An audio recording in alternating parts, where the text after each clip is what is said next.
Pasaka saucās Ingvēra naktsmītne.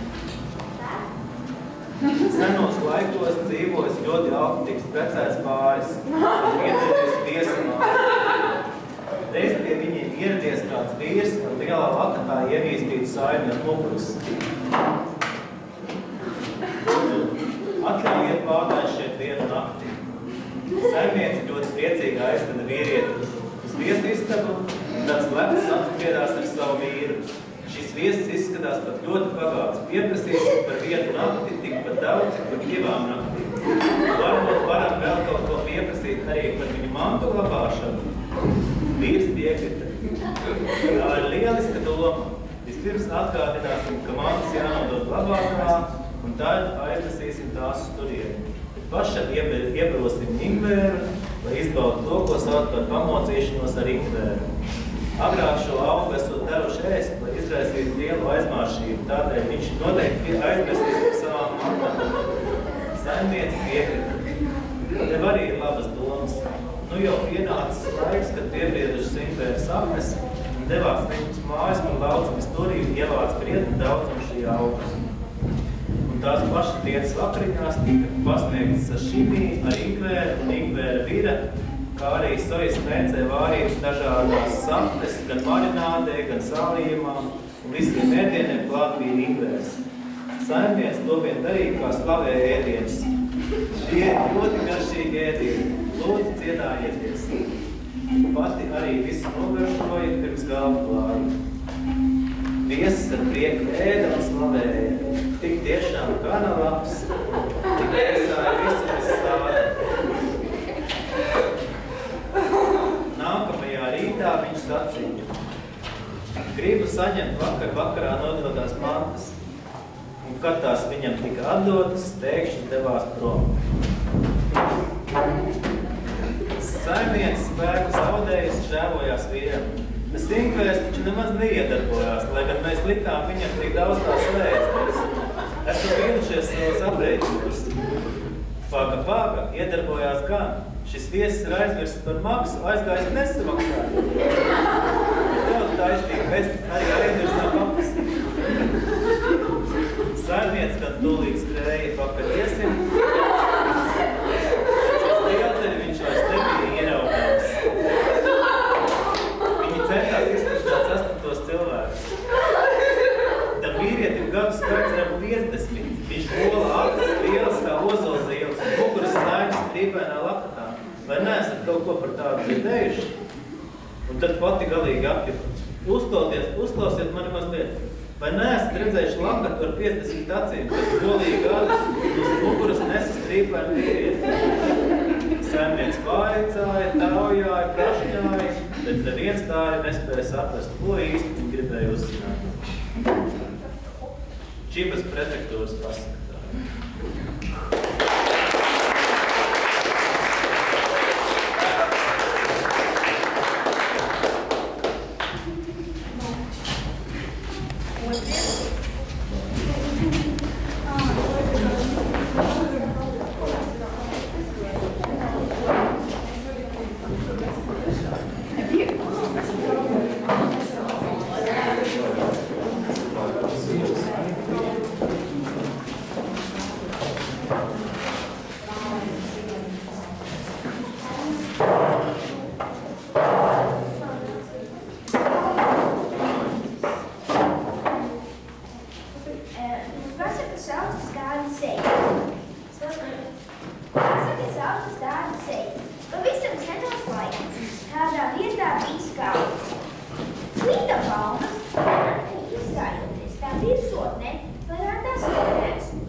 Paklaus, kāds tas rēts izskatās? Viņš gāja man pa priekšu, un viņi gribot zināt, kā tas izskatās, un viņa zila seja ar vienīgu aci vidū. Sanākošie cits pēc cita ņēmās cītīgāk nekot tīru, kuram mēs šausmām zagrījoties kāries, jo katram no viņiem bija zila seja ar vienīgu aci. Atieties, viņš saprata, ka vēl aizvien atrodas kā tikai viens viņu uzvēlētājs. Tas viss vairāk kā.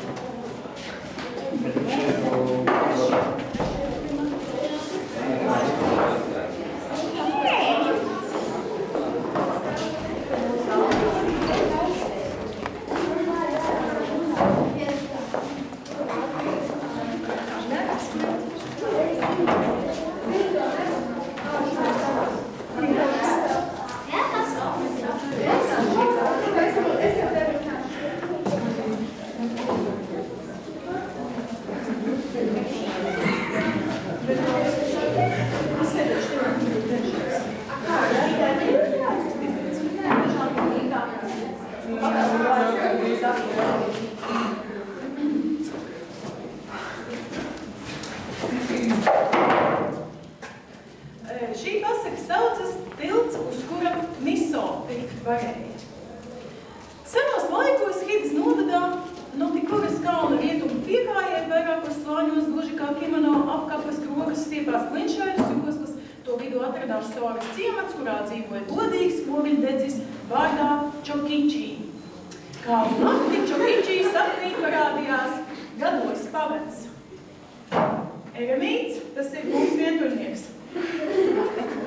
Un teica, Čokičī, dodies uz Jaunas pilsētiņu, nostājies uz tiltu, kur pērk sojas pupu, miltu, miso.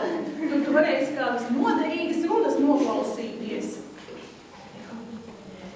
Čokičī pamatās un nodomāja, var jau būt, ka tas tiešām ir pravietisks sapnis, bet kādas gan tur varētu būt tās noderīgās runas, tomēr viņš nolēma mērošu ceļu līdz takajamai.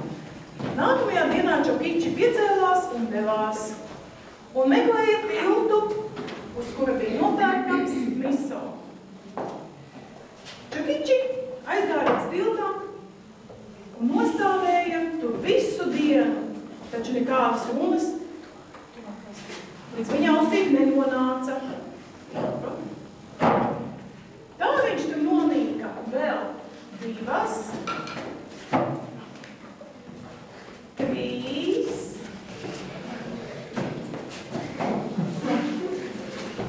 4 dienas, bet tā neko nedzirdēja. Tomēr godīgais Čokiči pacietīgi turpat stāvēja arī 5. dienā. Sojas pupu biezeņa tofu tirgotavas īpašniekam aiz tilta tas likās ļoti savādi. Viņš devās pie Čokiči un vaicāja. Viņš vaicāja, tu stāvi ikdienu uz šī tilta. Kāpēc? Nu jau būs 5. diena.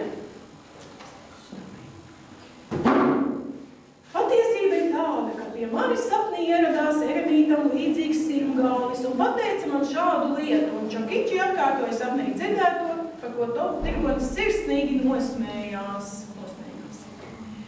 Tu gan esi vērticīgs, tici, tu visādiem tukšiem sapņiem. Man arī šajā laikā gadījās redzēt sapni, kurā ieradās vīrs gados un stāstīja, ka no ciemata Sori atnākšot vīrs vārdā Čokiči. Tas vecis, starp citu, minēja, ka vajag tā vīra mājās parakņāties zem priežloga saknēm, taču es neko nezinu, ne par Kinuru, ne Sori, un es netaisos šim sapnim ticēt. Domāju, ka tev tagad labāk vajadzētu mierīgi doties atpakaļ uz savām mājām.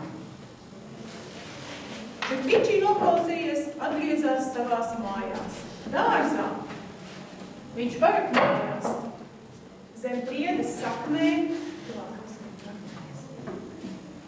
un patiesi, kā tofu tirgoņa sapnī bija teikt, tur atradās vesels pods, naudas, pārpilnu, ar zeltu un sudrabu un citām dārvietām. Un Čokiči vienāds un liklīgi kļuvis par lielu bagātnieku, bet ciemata ļaudis viņu nosauca par vairs. Un viņš tiešām nodzīvoja skaistu mūžu, par to arī neizbeigsim. Tā ir gribu prefektūras pasaka.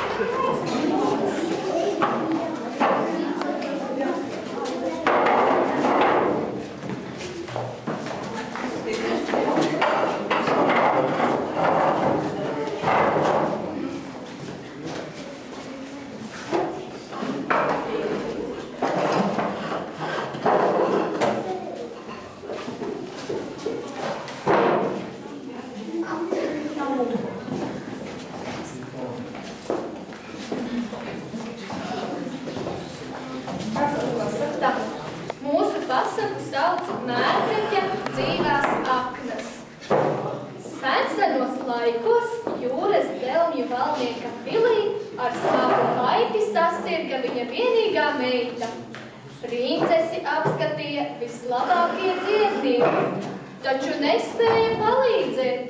Nelīdzēja arī nevienas no daudzajām zālēm, ko dzēra princese. Tādēļ viņas tēvs, jūras pūķis, bija pagalam noraizējies. Kādu dienu slimnieci apsekojušie zinātnieki izteica nožēlu. Ja tā turpināsies, viņa drīz nomirs. Varētu atšķirt, ka iedzertu dzīva mērkaķa aknas. Taču mērkaķis ir sauszemes dzīvnieks, tādēļ diez vai tas būs iespējams. Bēdīgi, ļoti bēdīgi, neko citu nevaru pateikt. Jūras pūķis apspriedās ar saviem galveniekiem. Vai tad nevar kaut kādā veidā iemānīt to mērkaķi un dabūt viņu šurp? Visi bija vienisprātis. Bruņurupucis spēja pārvietoties gan jūrā, gan uz sauszemes. Tādēļ viņš varētu būt ļoti noderīgs. Palūks viņu bruņurupuci, lai tas atved šurp kādu mērkaķi. Jūras pūķis ļoti nopriecājās, izsauca bruņurupuci un teica: dodies uz sauszemi un atved mērkaķi uz manu jūras dzelžņu valdnieku pili. Tas nu dien būtu lieliski, ja dzīva mērkaķa aknas izglābtu princeses dzīvību. Ja atvedīsi dzīvu mērkaķi, došu tev visu, ko gribēsi. Piešķiršu tev kādu augstu titulu. Sasniedzis jūras piekrasti un pamanījis koku zaros draiskuļojamies kādu mērkaķi, bruņurupucis pieglājīgi to uzrunāja. Mērkaķa liels kungs, es atnesu jums labu vēsti.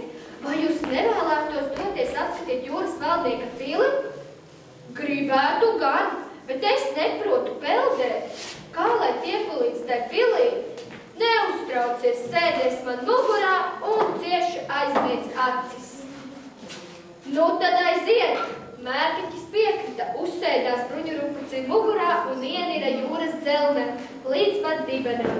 Pēc kāda brīža atskanēja bruņurupuča balss. Nu, esam jau klāt.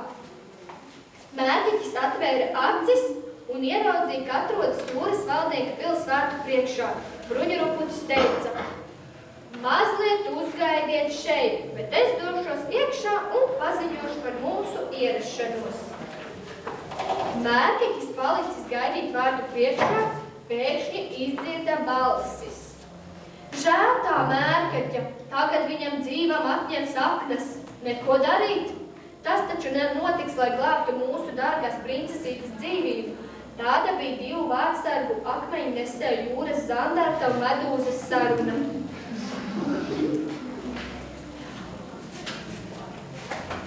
Ak vai, nu gan es esmu iekļūst pamatīgā ķezā, nodomāja mērkaķis, bet jau taču pašā brīdī viņu ieveda greznās telpās, ietērpa brīnišķās drānās un klāja priekšā visdārgākos cienestus. Vārdu sakot, viņš varēja baudīt vismalkāko viesmīlību.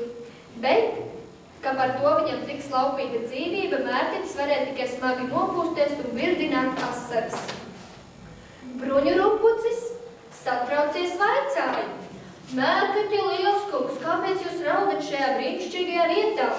Mērkaķis to paskaidroja šādi: esmu nošāvis lielu buku. Šorīt, kad devos ārā, laicīgi bija skaists. Savas aknas nomazgāju un izskāru kokā zarā žāvēties. Bet tu iedomājies, ja uznāk lietus gāzes, tās var tikt aizskalotas prom. Tādēļ raizējos skumsta un leju asaras. Bruņurupucis apjuka: ko? Jūsu aknas žāvēs kokā? Tas nu gan ir par traku, bet neuztraucieties, es atkal uzsēdināšu jūs savu mugurā un aizvedīšu atpakaļ. Paņemsiet savas aknas, atgriezīsieties Dzelmju valdnieka pilī un viss atkal būs lieliski, vai ne? Būtu jauki, ja tā tas varētu notikt. Piekta Mērketis un uzsēdās Bruņurupucim mugurā. Atgriezties tajā pašā piekrastē. Mērketis līdzis Bruņurupucim nedaudz uzsēdīt, atgriezās nestams kādu vīteņauga stīkas. Es mazliet aplūkoju tavu pasauli, bet tagad parādīšu tev savējo un ar stīgām cieši saistījis Bruņurupuci uzstiepa viņu augstu kokā. Mērkeķa lielskungs, vai jūs no šejienes dabūsiet savas saknes? Bruņurupucis jautāja. Mērkeķis sadusmojās nepajokam. Nevēl smuļķības. Kur pasaulē tu atradīs tādu burti, kas savas dzīvās aknes ņems ārā un liks iekšā? Jūs visi tikai vēlējāties dabūt manas dzīvās aknes, bet tās atrodas manī un nekur citur. Bruņurupucis pārbijies vaicāja. Kurš ir ieminējies par jūsu dzīvo aknu izņemšanu? Es noklausījos vārdsargu sarunas, gaidot pie vārtiem, un man viss kļuva skaidrs. Tad man pārņēma tādas dusmas, ka nebija spējīgs tās kliedēt. Pēc šiem vārdiem Mērkeķis pārgrauza vīteņauga stīgas. Bruņurupucis augšpēdas novēlās zemē no lielā augstuma, un viņa bruņas saplīsa. Tomēr beigās Bruņurupucis visu spēku savācis, atgriezās jūras Dzelmju valdnieka pilī un noziņoja tās valdniekam Kūķim. Vārdsargi, akmeņnesējs, jūras zandarts un medūza izpļāpājās, un tas lika Mērkeķim mesties bēgt. Jūras kūķis macus plēsdams izplūda dusmu lēkmē un pavēlēja. Jūras zandartam galvā iedzīt golfspēles kauliņu, bet medūzai izņemt viņas kaulus. Tā nu līdz pat šai dienai akmeņnesēju zandartiem pierēja akmentīši, bet medūzām nav kaulu, un tas aizsācies tālā pagātnē. Paldies!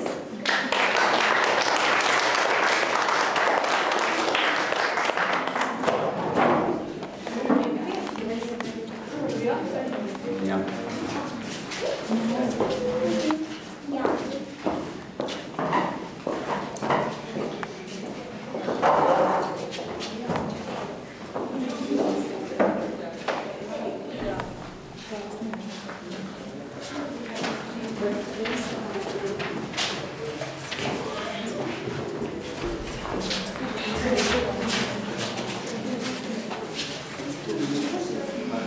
Senos laikos, kas bija vēl senāk par seniem, kāda ciemata būdā dzīvoja vecīts ar vecinību.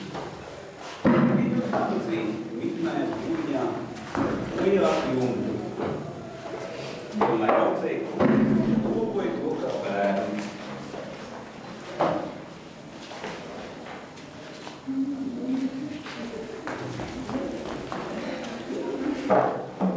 Reiz ziemas vakarā, kad sīks lietupuši vienmaņas midzināja, vecīts jautāja vecinītei. Kas šajā pasaulē ir visbriesmīgākais? Veič atbildēja. Protams, tīģervilks, ziemai iestājoties tam kalnos nav ko ēst. Un tad kāds to lai zina, tas nezbērs var atnākt arī līdz mūsu mājām pēc kumeliņa. Jā, baigi, pat ļoti baigi. Vecīts nepiekrita. Ko tu runā? Man liekas, ka sūdze mūsu vecajā būdā ir daudz briesmīgāk par tīģervilku. Jā, nu dien, tā tas ir. Ja sāksies sūdze, uz kurien no tās beigsi, teica vecinība, un nāvi ierāva galvu plecos. Bet galvu tīģervilks tiešām bija sadomājis nogaidīt, tad abi vecīši aizmīgs ciešā miegā, lai tad nozaktu viņu kumilību. Pacietīgi vaktējot zem būdas dzegas, viņš noklausījās saimnieces sarunu. Lēsonis atraucās. Bīstama lieta būs grūtāk nekā bija iedomājies. Nes kas varētu būt tā vecā būdas sūdze. To laiku lietus pieņēmās spēkā un jau skanēja dzandzaka, dzandzaka, dzandzaka, dzandzaka, dzandzaka. Ūdenis sāka jau šur tur sūkties būdā iekšā.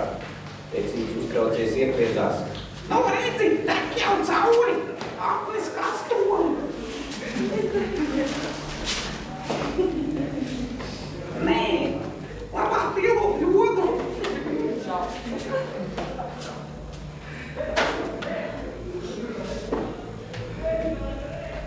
Tīģeļos izdzird šo ņadu nodomāju. Ja viņu apšikums ieilgs, tad var izmantot to vecās būdas sūdzi savu nodomam. Nu, tad aiziet un steigšņi izlēst no savas slēptuves. Bet tieši tajā naktī ar nodomu nolaupīt kumeliņu ierādās arī zirgu zaglis. Jaunders ieraudzījis tīģeļu nāk un nobijās, ja kumeliņš varētu aizbēgt prom. Tādēļ saķēris nezvērēs ausīm uzliec tam mugurā. Tīģeļvilks norūca. Neko darīt, kamēr pietur iekšā tikai gaisto sūci.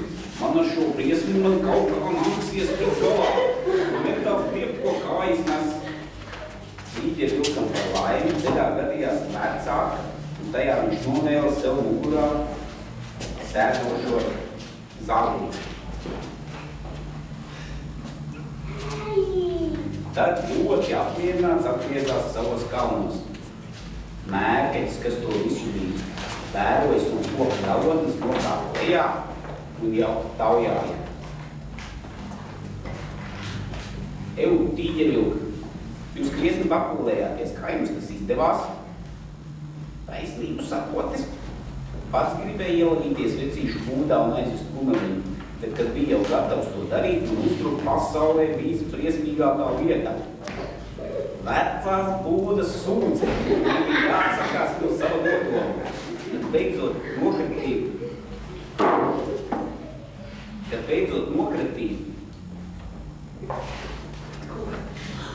to briesmo nakā pats turpināja skriet, līdz atskrēja līdz šejienei, tīģeļvilks stāstīja. Man līdz šim laikam nav gadījies neko dzirdēt par tādu vecās būdas sūdzi. Pārbaudīsim to veco apli. Gribu redzēt, kāda izskatās tā sūdzi. Lielais karavodona aizved man līdz akai. Izteicu šo lūgu un mērķi aicināja līdzi lāpus uz āķienes un citus savus draugus. Tīģeļvilks, kā jau kalnu lielais karavadonis, saprata, ka lieta ir bīstama, bet atkāpšanās ceļa nebija. Un viņš aizved visus zvērus un vecējai akai. Aizgāja, ieskatījās, dzirdēja no tās skanams stenošu balsi. Van! Viņš tumšajā akā neko nevarēja saredzēt. Tīģeļvilks pavēlēja. Kādam jāpārmeklē apta no iekšpuses. Mērkeķi dari to ar savu asti. Tā kā nevienam citam nebija garas astis, mērkeķis piekrita. Aiziet, viņš ieķērās akas grodos un lēnām nolaid akā savu gandrīz 33 kilo garu asti. Akas dibenā zirgu zaglis priecājās. Man gan paveicies, tā ir devus palīdzību. Man nolaista glābšana virve. Viņš cieši ieķērās mērkeķa astē un pamazām vilkās uz augšu. Mērkeķis nobijies iekliedzās. Āciet viss palīgā, vecās būdas sūdzi. Vecās būdas sūdzi ir vērus, man astē un slīga. Zīmīgi būtījušies, ka mērkeķis ir tik pievilkts apkār no visas spēkas stiepa to uz augšu. Arī pats mērkeķis, kā jau mērkeķis ar kājām ieķēries akas grodos, tik izmisīgi pūlējās, ka gan seja, gan pēcpusi sasarka poši sarkan, bet tad mērkeķa asta pēkšņi pārlūka un visi dzīvnieki apmulsuši būtās beigt prom uz saviem kalniem. Kopš tiem laikiem mērkeķiem sejas un pēcpuses ir sarkanas, bet astes pavisam īsīs.